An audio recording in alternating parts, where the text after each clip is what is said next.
Okay, I did it. Now I can mute the audio. And the video, sorry for the video quality of the last part. I think it should be fixed now. Anyway, I'm gonna switch to the part 3. We will talk about Spica and some other stars, and then we will end at the start of the knowledge snippets section, which is pretty full of content, so I will make a separate video for that. Now, without any further ado, let me switch to the PDF here.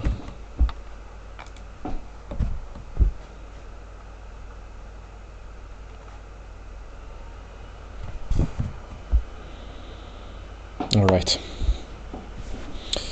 So, Spica and Depositum in Auro controversy. Now, this is from Evans Magical Jewels, the so-called Book of Enoch, and this is the actual Latin original, and the whole controversy, in my opinion, stems from this little phrase here, Positum, etc., etc. in Auro. Now, Greer translates this as sage juice with trefoil, periwinkle, wormwood, and mandrake, placed, etc., will increase gold, accumulate riches, etc. Now, the better translation, in my opinion, based also on the information on emerald that we have in the Quindecim Stellis, in the Lapidibus section, would be this. And mandrake, this is the important part in red.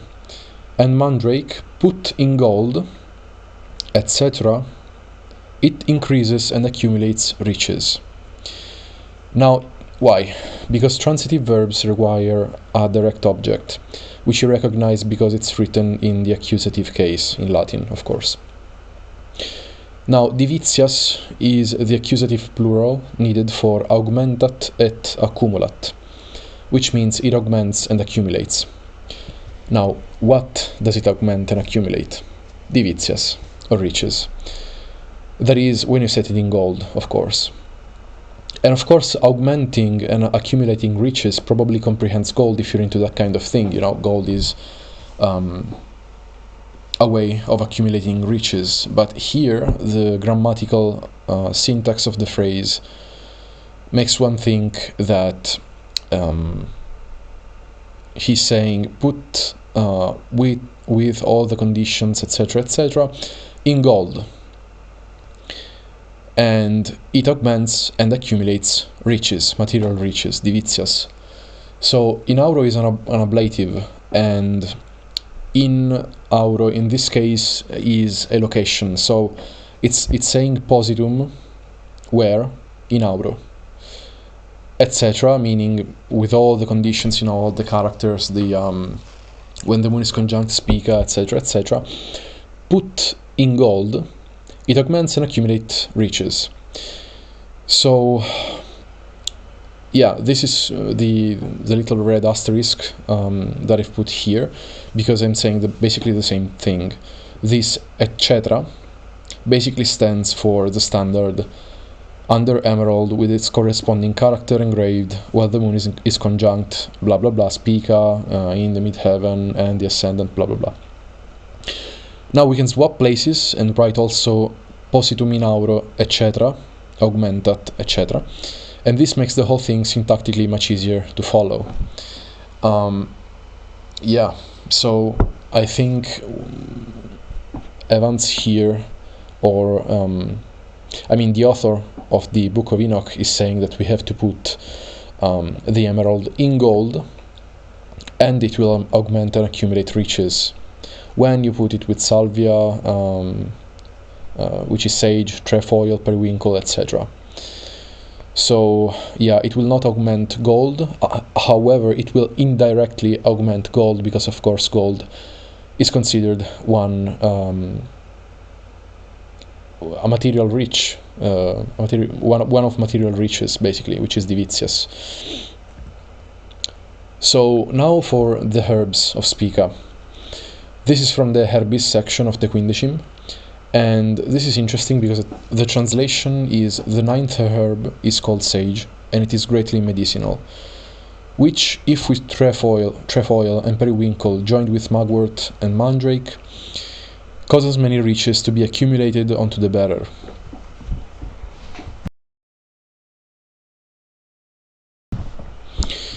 you have just bear witness to my muting skills, so I can cough without coughing into the microphone. So, sage is described as medicinal herb.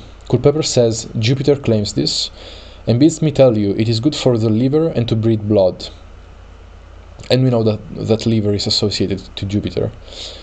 Matthiolus said, it is very profitable for all manner of pains in the head, coming of cold, and the rheumatic humours, as also for all pains of the joints, whether inwardly or outwardly, and therefore helps the falling sickness, the lethargy, such as are dull and heavy of spirit, the palsy, and is of much use in all the fluxions of rheum from the head, and for the diseases of the chest or breast. Sounds very much like an anti-Saturnian pathologist herb, because Saturn tends to constrict and limit, and so people being dull and heavy of spirit, being lethargic. I mean, it sounds very much like almost also like a sunny herb, but Jupiterian, so anti-Saturnian, is looks like it has these counteracting qualities to it that would make it a good anti-Saturnian pathologist herb, so to speak. Now, in Evans' Book of Enoch, it is mentioned that the effects of a Spica talisman do not only augment riches, but also remove men from evil and scarcity. This scarcity, the Latin word is actually, I think it's angustia. Wait a second. Yeah, it is angustia. So basically, angustia, you may be tempted to translate it as anguish. However, angustia is more like being confined in a very tight space. So I guess maybe figuratively you could translate as anguish. But anguish has more of an anxiety sort of connotation to it, which is psychological and is more of an effect of this angustia thing, which is basically dire straits. It doesn't have any emotional connotations to it.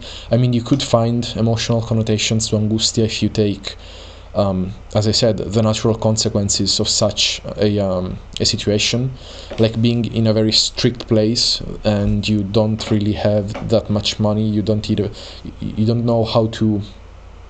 You lose freedom to move, in a way, metaphorically speaking. So. Yes, it can mean poverty, and this would also perfectly go together with the effect that causes many riches to be accumulated unto the better. So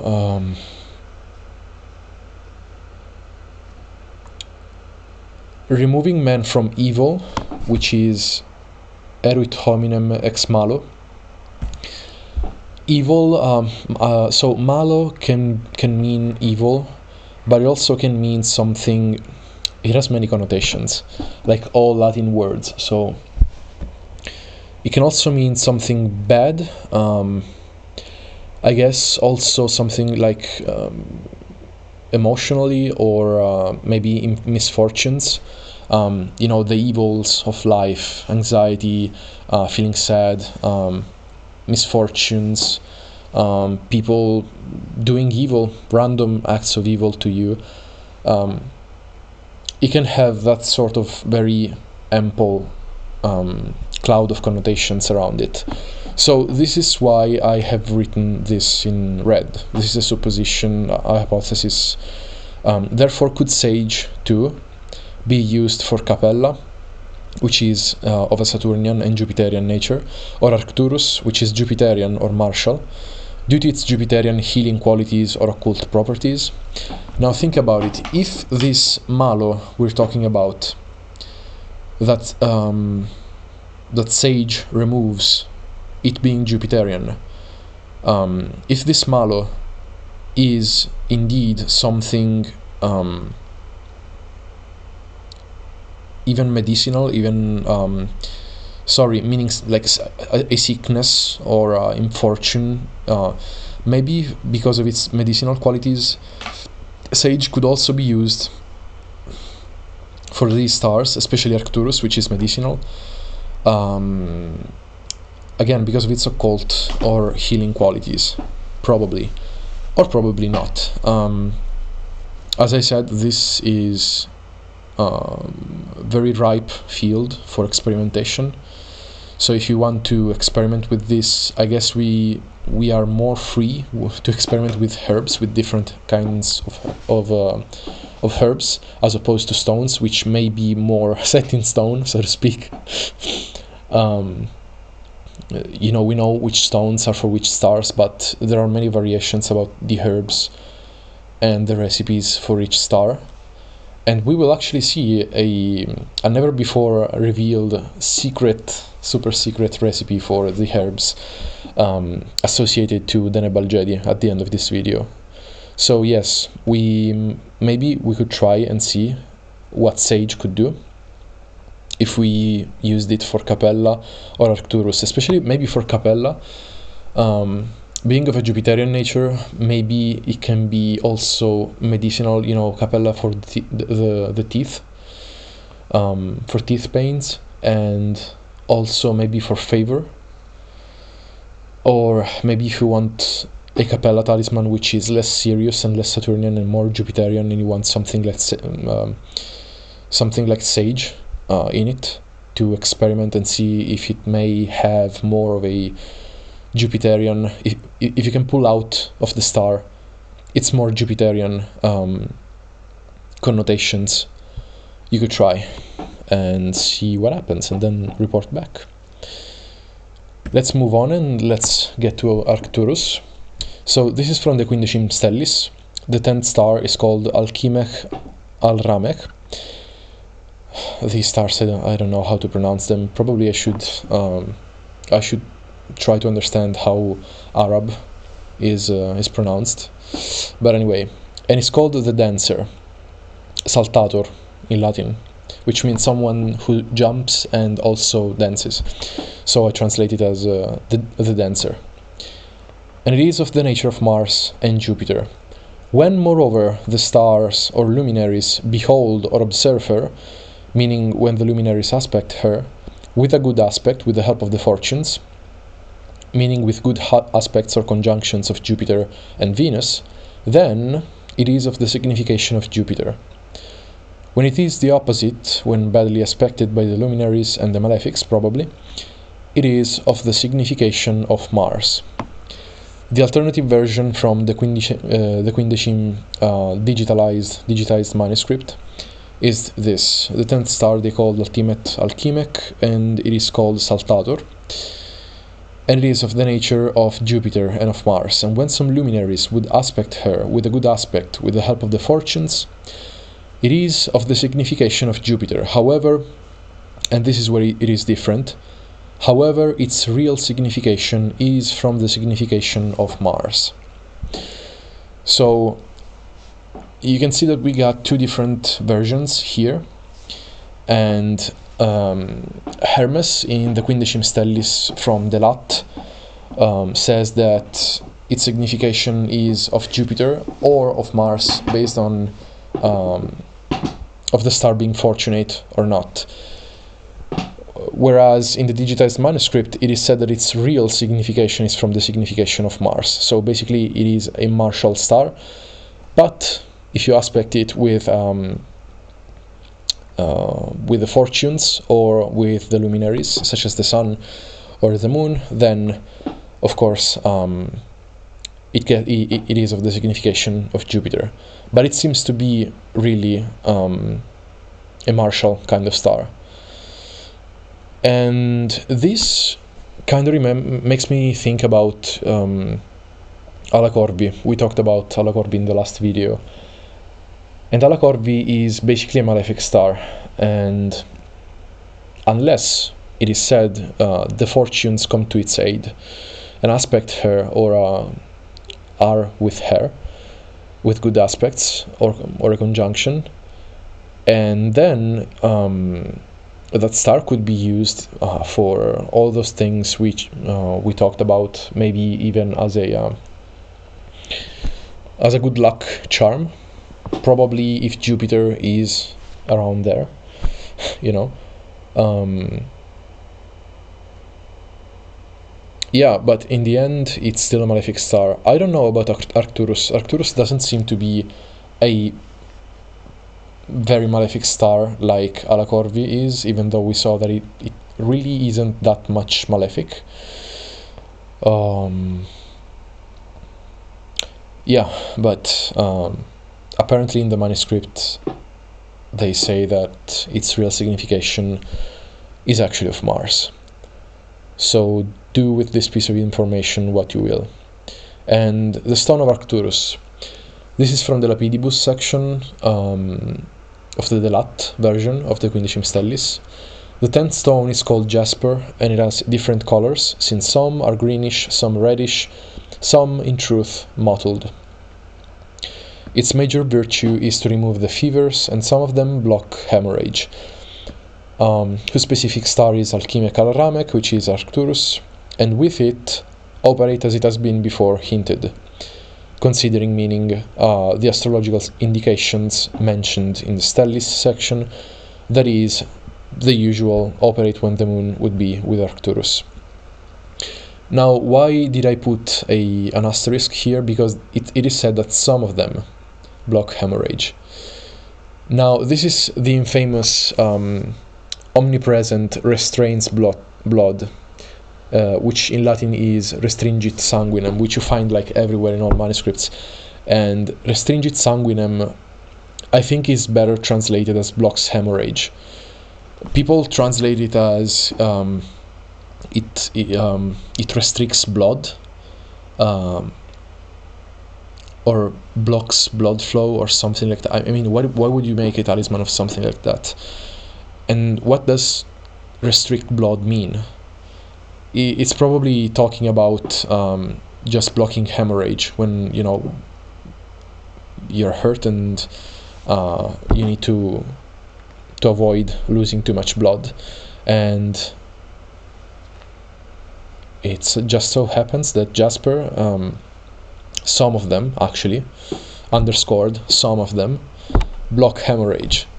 And this piece of information, this little sum of them, is not found in the Quindecim Stellis, which is the Book of Enoch, which we have today. Probably it's the reddish one, I guess, because of correspondences, and, you know, reddish being the color of blood. But yeah, now we have more information that jasper, at least when this text was written, jaspers were found as greenish, reddish, and mottled. So if you wanted to make a talisman in a how can I say this? If you want to be as close to the text, as close as traditional as you want, as you can be, then you should pick a greenish, a reddish, or a mottled kind of jasper.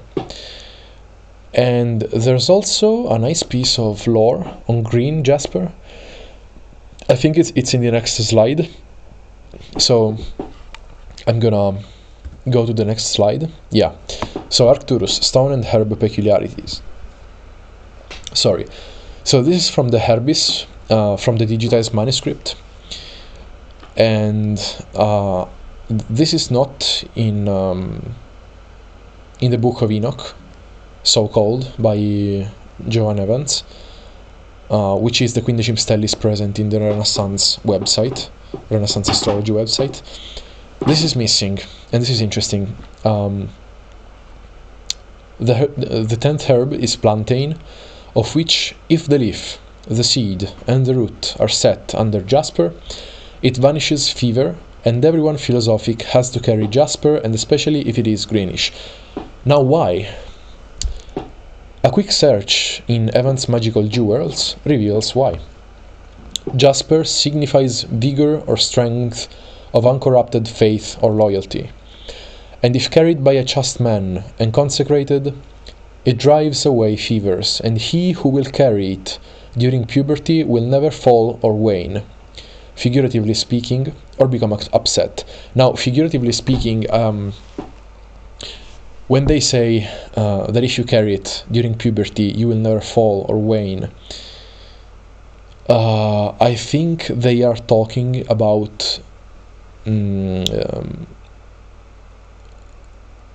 retention or not losing your vitality through the sexual acts, especially talking about chaste men, which I don't think chaste means somebody that doesn't really have sex. I think chaste means somebody that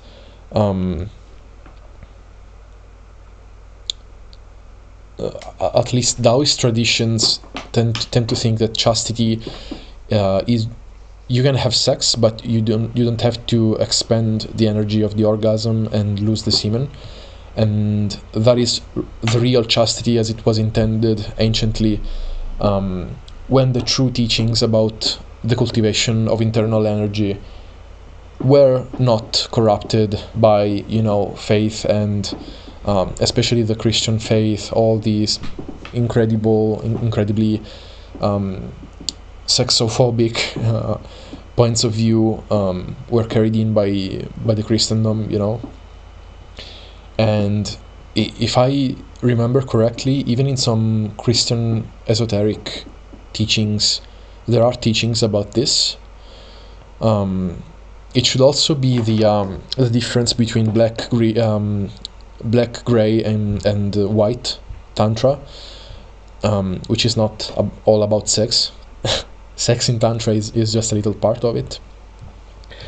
But yeah, there are these schools. I'm not an expert on it. This is what I have studied for a while in a very superficial way. So if you know more, you're free to please comment on this. And the black schools are those that permit the orgasm.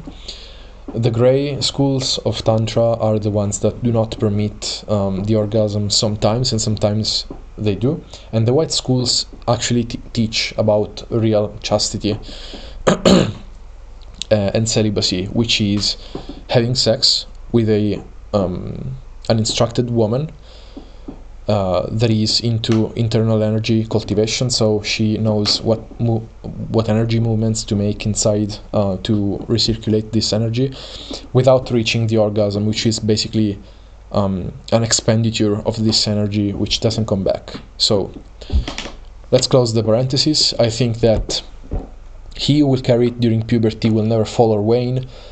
Figuratively speaking, I mean, it's figuratively speaking because I think that it preserves the vitality of the person, and also tends to maybe remove the excess appetites for sex. And also this would be confirmed by this if carried by a chaste man and consecrated. So who knows, or maybe it's just a very energetic kind of stone, and it has just the occult properties of preserving vitality. And this is confirmed. This would be confirmed by the next, what's written next. It makes people beautiful and faithful and powerful and proficient in everything. It is also reputed to be good against venom and dropsy or edema, for childbirth due to its high energy, and to restrict blood flow. This is why I said it's omnipresent. Because it's everywhere. So yeah, I think it means blocking hemorrhage. And to be good, so not only in the digitized manuscript, not only in the Lapidibus, in the Lat version, it is said that they block hemorrhage. Also, if you look in Evans' Magical Jewels, in the many lapidaries that are contained therein, you find also that it restricts blood flow, restringit sanguinem in Latin, which means, to me, blocking hemorrhage. And to be good against phantasms, devils, against spirits of heretic men, and against those which are against the Catholic faith. The most translucent seem to be the most powerful. It is also recommended to set them in silver. These are little knowledge snippets that I found in the lapidaries inside of Evans' Magical Jewels, in the appendices. So, as you can see, it's a very strong kind of stone, and it is also medicinal, and it is also it seems to have to give this sort of vitality of splendor to the one who brings it with him, and also seems to be good in a spiritual way.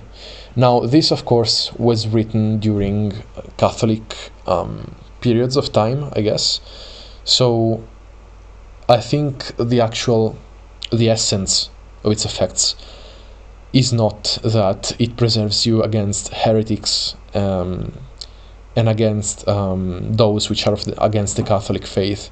I think it just protects you against people which are, what do the New Age community would call of low vibration in general. And this would also explain why it's considered to be a very strong, vital stone, so much so that if you carry it during puberty, you will never fall or wane power-wise or become upset. It's just a very nice, balanced, all-around stone. Makes me think about agate too, which is another nice balanced stones. So this little asterisk is here, especially if it is greenish. Oh yes, so this agrees, this especially if it is greenish, this agrees with and expands what's in Evans' Book of Enoch, where it is just said that the ingredients have to be put sub jaspide precipue viridis, that is, under jasper, especially green, but without expanding on the Y. Now, of course, we just expanded on the Y right here. So, nice little piece of knowledge on green jasper. Let's go on, and this is the section of the images of Arcturus. Decima figura est sicut homo saltans, et volens videre, et sicut ecus vel lupus. This means the 10th figure is like a man jumping or dancing. Now, saltans, saltator, we see again the same thing coming up here, so I decided to translate as jumping or dancing, but it's probably just dancing, a dancing man. And et volens videre, and wanting to see, or to ponder, to reflect.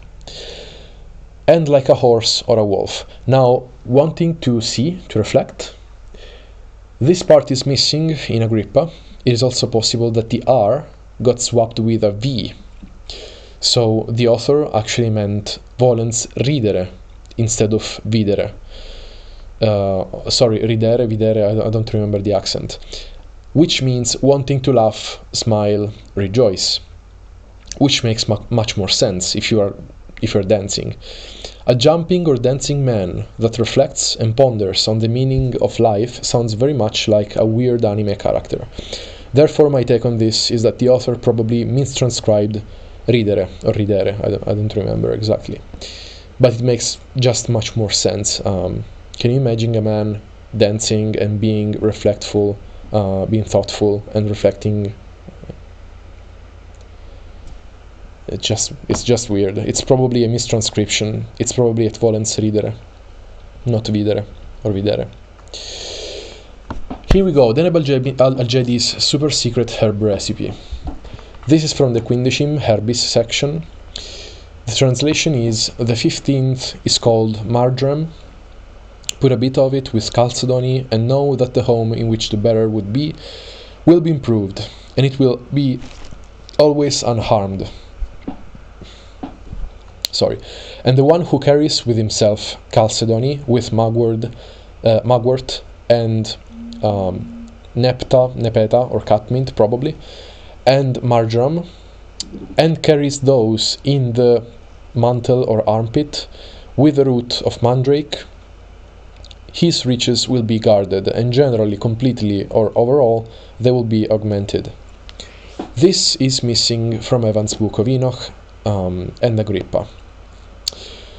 Now, this ascella, martella, mantella, in the actual digitized manuscript, which I started my work on,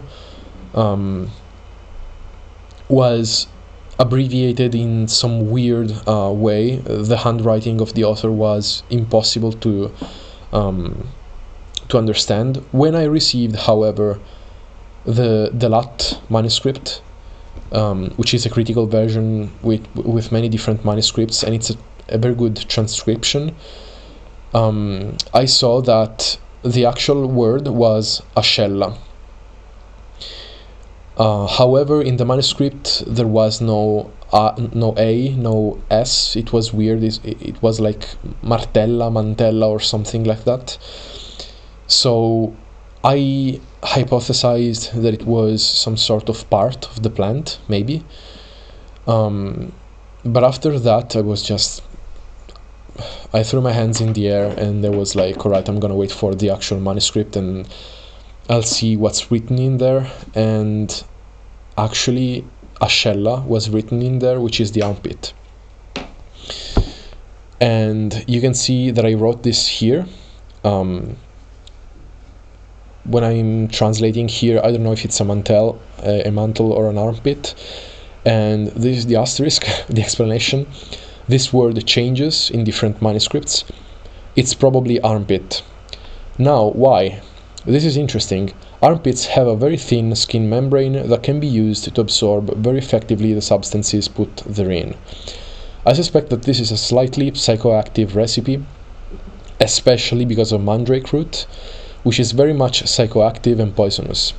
Don't be stupid and avoid poisoning yourself. Mandrake root is very poisonous.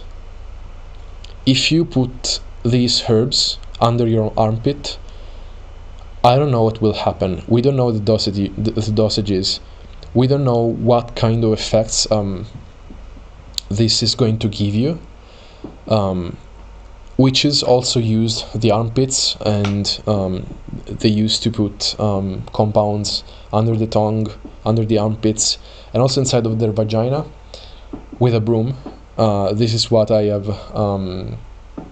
Apparently, this is what they did, and this is the actual origins of the witches flying on the broom, because they actually tripped with these substances.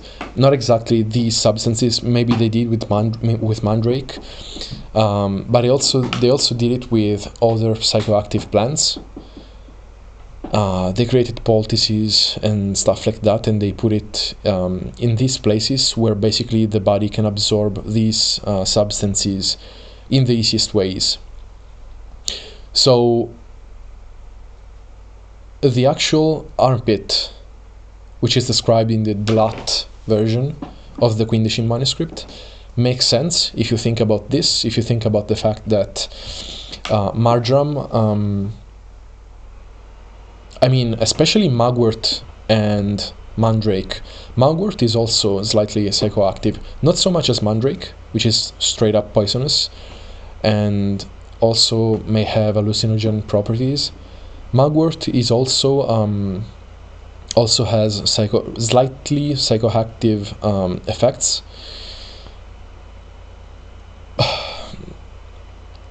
I don't know, maybe the authors are trying to say that if you put those, you can have psychoactive effects which will make you more intuitive, and you will be able to augment your reaches. I don't know. Just don't be stupid and don't put any mandrake under your armpits. Yeah. So the herbs that we may want to put in a Denebal Jadis talisman may be marjoram, mugwort, and catmint, probably, which is nepta or nepita, which is probably catmint, and also a little bit of the root of mandrake. Please do not eat them. Please do not put them under your armpits, or you're gonna trip balls, or you may also even die. I've heard of people that ate mandrake and they basically they were fortunate. They had a trip to the to the ER because they were tripping balls so strongly. They lost all contact with reality. Just don't do it, man. Just do the talisman. Be happy with the occult properties of Mandrake. So yeah, these herbs are not described in the Book of Enoch. Mugwort, the root of Mandrake, and Nepta, which is catmint probably, are not mentioned there. So if you want to, you could try and see if it gives a boost to your Denebal Jedi talisman, ring, pendant, whatever, and see what they do as compared to, what we know to be the traditional standard Denebal Jedi talisman, which is just Chalcedony and Marjoram. And yeah, that's it for this video. We have reached the knowledge snippets part, and this will be for the next time. And yeah, back to the ivory tower. Goodbye.